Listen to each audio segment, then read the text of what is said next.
جناب محبوب ګل یاسر صاحب ته خواست کوم چې هغوی راشي او نن د مزدورانو د حوالې سره خپل تاثرات وړاندې کړي. محبوب ګل یاسر. بسم الله الرحمن الرحیم.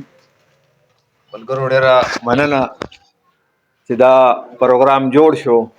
د ټولو ناول زه د محکمه نوجوانان ضلع چرسدې د مشر چونکې دې وخت کې خو هغوی څه مصروفیات نشته، فهیم خان ډېره مننه کوم چې همداسې پروګرامونه په داسې موقعو باندې جوړ کړل. ورپسې بیا د ملګري قیوم خان قیوم چې هم د دوی په مرسته باندې او د دوی په ذریعه باندې دا پروګرام جوړ شو.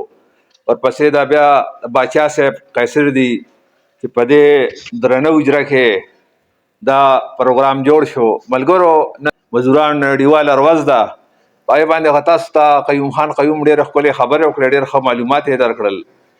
1 مۍ د شګاګو د مزدورانو ورځ ده او په دې ورځ باندې په ټوله دنیا کې مزدوران روزي مختلف یونین والا او دغسې پروګرامونه کوي، خپل اواز اوچتوي او د خپل دغه دپاره میشن دپاره کار کوي.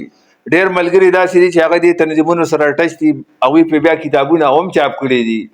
زمونږ دا نننۍ ناسته دا صرف یو یاداشت دی. هر سړی دلته په خپل دغه باندې خپل حصې مزدور دی. که څوک کارخانې سره کار کوي، که څوک ګلکار سره کار کوي، که څوک د قلم کار کوي، که څوک دکاندار دی، موږ ټولو مزدوران یو. زمونږ یو ملګری وایي هغه مزدور دی، هغه وایي دا سره ګلونه چې سره ښه نه دي، دا سره ګلونه چې سره ښه نه دي، د بدن وینه پې زما پرته ده. مزدوران دا موږ چې دا کومې پلازې وي نو کوم دا بلډینګونه وي نو دې ټولو کې دا مزدور وینه ده او دې کې دا مزدور خوله ده. زه به هر حال ملګري ډېر دي دې کې مشرم را روانه ده. زه د ټولو ملګرو ډېره مننه کوم. ډېره شکریه، مننه.